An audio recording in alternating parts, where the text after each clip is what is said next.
Hear this clearly. What has been weighing you down is not authorized to follow you past this moment. Something is about to be interrupted. If you listen closely and move correctly, what you've been paying for years could lose its power before the deadline arrives.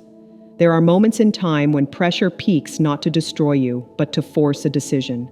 You are standing in one of those moments now. This is not about luck, and it is not about delay. It is about alignment. Some things stayed longer than they were supposed to because you kept calling them permanent. But cycles respond to authority, not fear.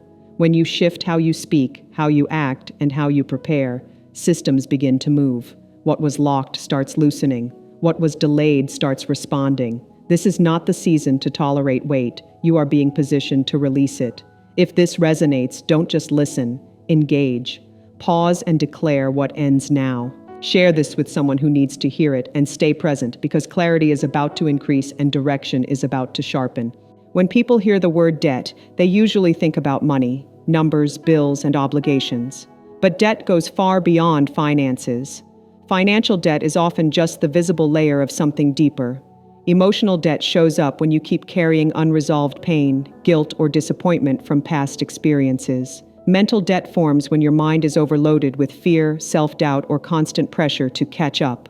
Generational debt exists when patterns repeat simply because no one stopped them before. This kind of debt doesn't show up on a statement, but it still costs you. It drains focus. It slows decision-making. It influences how you see yourself and what you believe is possible. When someone is emotionally indebted, they may feel like they owe everyone explanations, loyalty, or silence, even when it hurts them. Mental debt keeps people replaying old mistakes, living in constant correction mode instead of forward movement. What makes non-financial debt powerful is that it quietly shapes behavior. You may avoid opportunities because of a past failure. You may undercharge, overgive, or over-explain because you feel like you're still making up for something. Over time, this creates a cycle where the past keeps collecting interest. Cancellation begins with awareness. You cannot release what you refuse to name. Recognizing that debt exists in more than one form allows you to address the real issue, not just the symptom. Paying off a bill won't automatically remove fear. Clearing a schedule won't heal exhaustion if the pressure comes from unresolved expectations. This is where responsibility matters. Not blame, but ownership. You are not required to keep paying for seasons that already ended. You are allowed to reset boundaries, renew your thinking, and redefine what you carry. Releasing emotional or mental debt does not mean denying the past. It means refusing to let it control the present. Generational debt is often the hardest to confront because it feels normal. Patterns become traditions when no one challenges them. But awareness creates choice. Once you see a pattern clearly, you gain the authority to interrupt it. Not everything passed down was meant to be carried forward. True cancellation starts internally. When the inner weight is addressed, the external pressure often follows. Clarity brings alignment, and alignment creates movement. When you stop carrying what isn't yours anymore, you create space for progress that feels lighter, cleaner, and more intentional. This is not about dramatic change overnight. It's about steady release, clear decisions, and choosing not to stay indebted to what no longer serves you. Timing is often misunderstood. People think it's about waiting for the perfect moment, but in reality, timing responds to alignment. When your actions, focus, and decisions come into agreement, momentum begins to build. Deadlines don't exist to pressure you. They exist to clarify what matters and to expose what needs adjustment. Before any significant shift, there is usually a window where things feel compressed. Choices matter more. Delays feel heavier. That compression is not punishment. It is information. It shows you where you are misaligned and where you need to act with intention. When alignment happens before a deadline, acceleration follows naturally. Alignment means your words match your actions. Your priorities reflect your values. Your habits support the direction you say you want to go. Without alignment, effort becomes exhausting. You may work harder, but move slower because energy is scattered. When alignment is present, even small steps produce noticeable progress. Deadlines create focus. They remove the luxury of indecision. When time feels unlimited, people postpone necessary changes. But when a deadline approaches, clarity sharpens. You see what must be done, what can wait, and what must be released. This is where acceleration begins, not through force, but through precision. Many people miss momentum because they try to negotiate with time instead of cooperating with it. They wait for motivation instead of responding to responsibility. Alignment doesn't require perfection, it requires honesty. Honest assessment leads to cleaner decisions, and clean decisions reduce resistance. Acceleration is often quiet at first. It shows up as smoother conversations, unexpected solutions, or reduced friction. Things that once took effort begin to resolve with less struggle. This doesn't happen by chance. It happens because alignment removes internal conflict, and internal conflict is what slows progress the most. Being aligned before a deadline also builds confidence. You stop reacting and start leading your own pace. Instead of rushing at the last minute, you move deliberately. This creates stability, which allows opportunities to meet you instead of passing you by. Timing is not about control, it's about cooperation. When you respect the window, you are in and adjust accordingly. You don't have to chase results. Results respond to alignment. Acceleration is simply the natural outcome of movement without resistance. This is a moment to evaluate, not to panic. Look at what you're carrying, how you're moving, and what you've been avoiding. Small realignments made now can save months of correction later. When alignment happens before the deadline, progress doesn't just continue, it compounds. Cancellation rarely happens by chance. It follows a sequence: obedience, clarity, and decisive action. These are not dramatic concepts, but they are powerful when practiced consistently. Many people want relief without responsibility, but real change responds to movement, not wishful thinking. Obedience in this context is not about control or pressure. It is about responding to what you already know. Most people are not confused, they are hesitant. They delay necessary steps because they fear discomfort, loss, or judgment. Obedience begins when you act on insight instead of postponing it. Even small acts of obedience create momentum because they restore trust with yourself. Clarity comes next. Once you begin to move, confusion starts to fade. Action reveals information that waiting never will. Clarity does not always arrive before action. Often it follows it. When you take responsibility for what is in your control, your perspective sharpens. You see patterns more clearly, understand consequences better, and recognize what no longer fits. Without clarity, people stay stuck in cycles of overthinking. They analyze every option, but commit to none. This mental delay feels productive, but it often masks fear. Clarity simplifies decisions. It reduces noise and replaces uncertainty with direction. When clarity increases, emotional weight decreases, making room for progress. Decisive action is the turning point. Knowing what to do is not enough. Doing it is what creates change. Decisiveness doesn't mean rushing, it means choosing without constant reversal. Indecision drains energy. Each time you delay a necessary decision, the cost increases and pressure builds. Decisive action stops the accumulation of weight. Cancellation occurs when these three align. Obedience initiates movement, clarity refines direction, decisive action completes the process. Together, they interrupt cycles that have lingered longer than intended. This is why some situations resolve quickly once a decision is made. Resistance loses its grip when action replaces hesitation. It's important to understand that cancellation is not avoidance. It doesn't ignore responsibility. It resolves it. When you address what you've been postponing, the need for pressure decreases. Systems adjust. Conversations change. Opportunities open.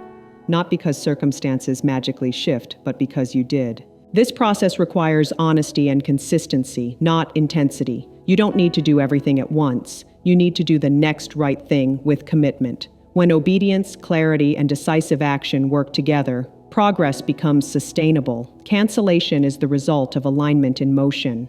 When you move with intention and follow through, what once felt heavy begins to release. Not dramatically, but steadily, until the weight is gone.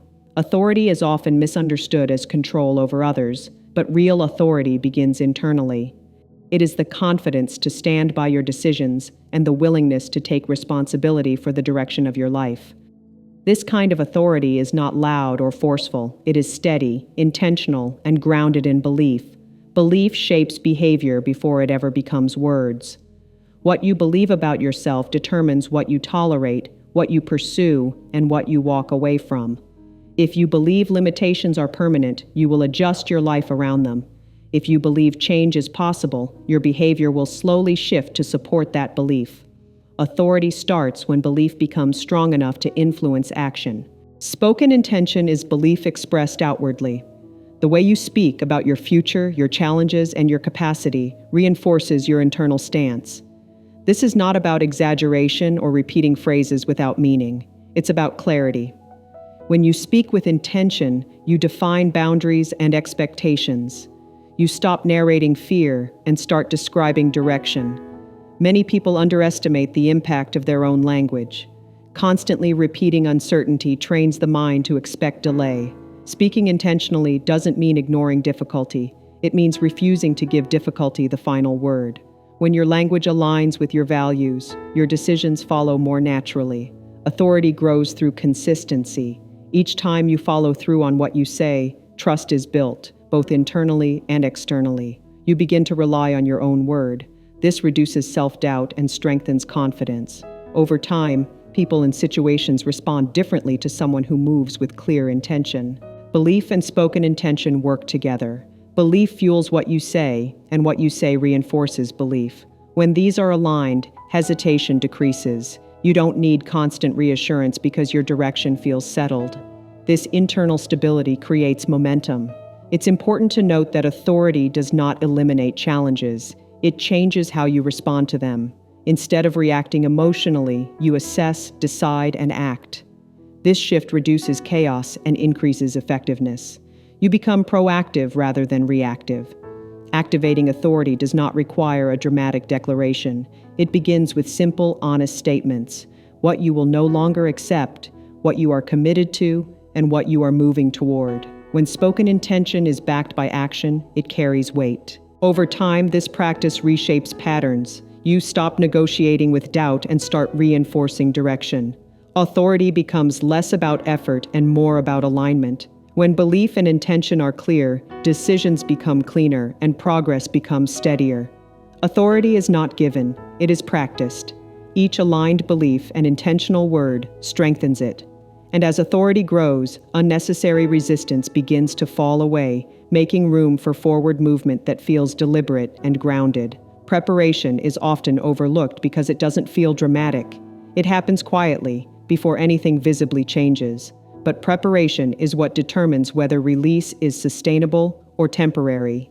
Without preparation, relief can arrive and still be wasted.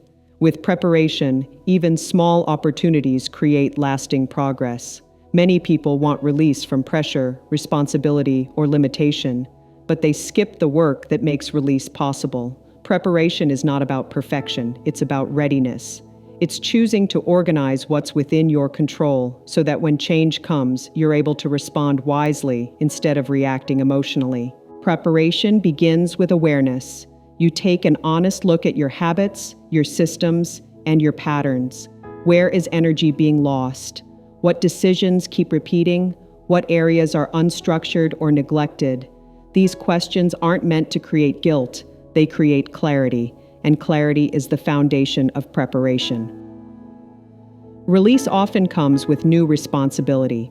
When weight is lifted, something else usually replaces it. New choices, new expectations, or new opportunities. Preparation ensures you're not overwhelmed by what you asked for. It builds capacity. When you prepare, you expand your ability to manage growth without panic. This is why preparation often feels uncomfortable. It requires discipline, adjustment, and sometimes letting go of familiar routines.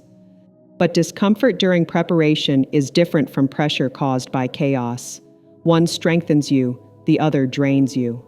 Preparation is an investment in stability. Preparation also builds confidence. When you know you've done the work to organize, plan, and adjust, fear loses influence. You don't second-guess every step because you trust your foundation. That trust allows you to move forward without constant hesitation. It's important to understand that preparation does not delay release, it attracts it. When systems are in place, decisions are clearer. When boundaries are set, distractions decrease. When priorities are defined, focus improves. These conditions make progress more likely and setbacks less damaging. Preparation is practical. It looks like reviewing commitments, simplifying schedules, organizing resources, and strengthening skills.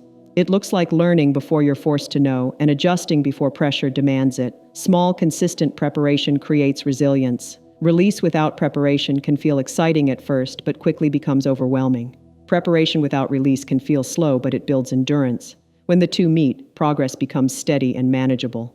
You don't need to prepare everything at once. Start where you are. Address what's obvious, improve what's accessible. Each step of preparation reduces resistance and increases readiness. Preparation positions you not just to receive release, but to maintain it. It ensures that when weight lifts, you don't recreate it through disorganization or avoidance. Instead, you move forward with intention. Release is not just about what ends, it's about what begins. Preparation makes sure you're ready for what comes next. Resistance is usually misunderstood as a sign to stop. In reality, resistance often appears when something is about to change. This doesn't mean every obstacle signals progress, but it does mean that pressure alone is not proof that you're on the wrong path. Sometimes resistance is simply the response of old patterns being challenged. When you begin to shift direction, familiar systems react. Habits, expectations, and routines are designed to maintain stability, not growth. So when you interrupt them, friction occurs. This friction can show up as doubt, delay, or external complications. The mistake many people make is assuming that resistance means failure, when it may actually indicate transition. Resistance tests commitment. It reveals whether a decision was emotional or intentional. If your direction is shallow, resistance will redirect you easily. If your direction is grounded, resistance becomes a point of refinement rather than retreat. It forces you to evaluate why you started and whether you're willing to continue with discipline instead of impulse. This stage often feels uncomfortable because progress is not yet visible. You're doing the work, but results haven't caught up. This gap can create frustration. The temptation is to return to what feels familiar simply because it requires less effort. But familiarity is not the same as alignment. It's important to distinguish between unnecessary resistance and necessary adjustment. Not all resistance should be pushed through blindly. Some obstacles are signals to change strategy, not abandon direction. The key is to stay observant. Ask what the resistance is revealing. Is it exposing a weakness, a lack of preparation, or a boundary that needs reinforcement? Resistance also exposes priorities. When pressure increases, what you protect becomes clear. Do you protect comfort, or do you protect direction? This awareness helps you make cleaner decisions moving forward. It brings maturity to the process. Breakthroughs are rarely dramatic in the moment. They often arrive quietly after sustained effort. Resistance doesn't disappear instantly. It weakens gradually as systems adjust. What once felt heavy becomes manageable. What felt impossible becomes routine. This shift happens because persistence recalibrates expectations. Understanding resistance changes how you respond to it. Instead of reacting emotionally, you assess strategically. You conserve energy. You focus on consistency rather than speed. This mindset prevents burnout and keeps progress steady. Resistance is not something to fear, but it should be respected. Ignoring it leads to exhaustion. Understanding it leads to growth. When approached wisely, resistance becomes a teacher rather than an enemy. The increase in resistance before breakthrough is not a guarantee, but it is a pattern. Those who recognize it stay grounded instead of discouraged. They adjust, persist, and continue moving forward with clarity. When resistance rises, it doesn't mean you're losing ground. It may mean you're closer to change than you realize. Faith is often mistaken for patience alone, but patience without movement becomes stagnation. Real faith is active. It responds, adjusts, and steps forward even when outcomes are not fully visible. Waiting has its place, but waiting without intention delays growth. Movement is what turns belief into progress. Many people say they are waiting for the right moment, clearer confirmation, or more confidence. In reality, clarity and confidence often come after the first step, not before it. Movement creates feedback. It reveals what works, what needs adjustment, and what should be released. Without movement, faith remains theoretical. Movement does not mean rushing or forcing results. It means doing what is possible with what you have now. Small actions matter. They build momentum and reduce fear. When you move, even imperfectly, you train yourself to trust the process rather than demand certainty. Waiting can feel safe because it avoids risk, but extended waiting can also become avoidance. Over time, opportunities pass, not because they weren't meant for you, but because they required action you delayed. Faith that never moves becomes passive hope, and passive hope does not create change. Movement aligns you with responsibility. When you take action, you participate in the outcome. This builds ownership and resilience. You stop seeing yourself as someone waiting to be helped and start seeing yourself as someone capable of responding. This shift in mindset is powerful. Faith-driven movement also clarifies direction. Each step provides information. You learn from results, adjust strategies, and grow wiser through experience. This is how progress becomes sustainable. Learning through movement is more effective than learning through observation alone. Fear often accompanies movement, especially when stakes feel high. But fear does not disqualify faith. Acting despite uncertainty strengthens confidence over time. Each step taken reduces the power of hesitation. What once felt overwhelming becomes manageable through repetition. It's important to balance movement with reflection. Acting without awareness leads to exhaustion, but reflecting without action leads to stagnation. Faith holds both. You assess, move, review, and move again. This rhythm keeps progress steady and grounded. Movement also builds credibility with yourself and others. When your actions match your intentions, trust grows. You become consistent. Over time, this consistency attracts support, opportunities, and collaboration. Faith is not proven by how long you wait, but by how willing you are to move responsibly. It's choosing action over avoidance, effort over excuses, and responsibility over delay. You don't need to move perfectly. You need to move honestly. One clear step taken today is more powerful than endless planning for tomorrow. Faith expressed through movement transforms belief into reality. Without movement, nothing changes. With it, progress becomes inevitable. Every season has a purpose, but no season is meant to last forever. What often creates exhaustion is not the work itself, but the failure to recognize when a cycle has completed. Knowing what must end is just as important as knowing what must begin. Closure is not loss, it is alignment. Many people carry things forward simply because they are familiar. Old responsibilities, outdated expectations, and unnecessary pressures become habits. Over time, these habits feel permanent, even when they are no longer productive. But progression requires release. You cannot move freely while holding what no longer fits your direction. Endings don't always announce themselves loudly. Sometimes they appear as loss of motivation, increased resistance, or repeated frustration. These signals are not weaknesses, they are indicators. They show that energy is being invested where growth has stopped. Paying attention to these signals allows you to exit cycles intentionally instead of through burnout. Letting something end does not mean it was a mistake. Some seasons were necessary to teach discipline, resilience, or clarity, but lessons are meant to be applied, not repeated indefinitely. Carrying expired responsibilities into a new season limits capacity for what's next. One of the hardest parts of endings is emotional attachment. You may have invested time, effort, or identity into something. Releasing it can feel like erasing progress. In reality, it preserves it. Ending well honors what was gained while making room for what's ahead. Endings require decisions. Waiting for circumstances to force an ending often creates unnecessary stress. Choosing closure allows you to leave with clarity rather than regret. It gives you control over transition instead of reacting to pressure. This process also involves boundaries. You decide what no longer has access to your time, energy, or focus. Boundaries are not rejection, they are protection. They ensure that the next season is built on intention rather than obligation. When something ends cleanly, it loses its ability to follow you. Unresolved endings tend to resurface as distractions, doubts, or repeated patterns. Resolution breaks that cycle. It allows you to move forward without carrying unfinished weight. The next season will demand different skills, focus, and capacity. Carrying outdated burdens will slow adaptation. Releasing them increases flexibility and readiness. This is not about doing less, it's about doing what aligns.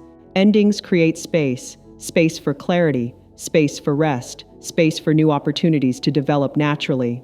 Without space, growth becomes forced and unsustainable. Recognizing what ends now is an act of wisdom, not weakness. It shows maturity and self-awareness. When you choose to let something conclude, you protect your future from unnecessary repetition. What ends now does not diminish you. It refines you. And when you step into the next season without carrying what's complete, progress feels lighter, clearer, and more intentional. Now that you understand what ends, the focus shifts to how you move forward without recreating the same weight. Endings only become effective when they are followed by intentional transition. This is where many people struggle, not with letting go, but with what comes after. Transition requires integration. You take what you've learned from the previous season and apply it differently. This means adjusting systems, habits, and expectations so old patterns don't quietly return. Without integration, endings become temporary pauses instead of permanent shifts. Start by simplifying. When a season ends, complexity should decrease, not increase. Review your commitments and remove what no longer aligns. Not everything needs to be replaced immediately. Space is productive when used wisely. It allows clarity to settle and priorities to reorder naturally. Next, reinforce boundaries. Transition periods are when old obligations try to re-enter. People may expect the same access, the same pace, the same availability. This is where consistency matters. Clear, respectful boundaries protect the progress you've made. You don't need long explanations. Clarity is enough. Then, establish new rhythms. Every season operates on different demands. What worked before may not work now. Adjust how you manage time, energy, and focus. New rhythms stabilize change. They turn intention into routine, and routine into sustainability. It's also important to resist urgency. Just because something ended does not mean you must immediately replace it. Rushing into the next thing often recreates the same pressure under a different name. Progress does not require constant motion. It requires correct motion. Reflection plays a key role here. Take time to identify what you will do differently moving forward, not in theory, but in practice. What boundaries will you maintain? What habits will you change? What standards will you uphold? These decisions anchor transition. This phase builds confidence quietly. As you follow through on smaller commitments, trust in yourself strengthens. You begin to recognize that you can close cycles, adjust direction, and move forward without chaos. This confidence is earned, not assumed. Integration also prepares you for opportunity. When your systems are aligned and your focus is clear, you recognize opportunities more accurately. You no longer accept what drains you just because it's available. You choose what fits. The next season doesn't begin with noise. It begins with alignment. When endings are honored and transitions are intentional, forward movement becomes steady instead of stressful. This is how progress becomes lasting. Not by force, not by pressure, but by clarity, consistency, and clean transitions.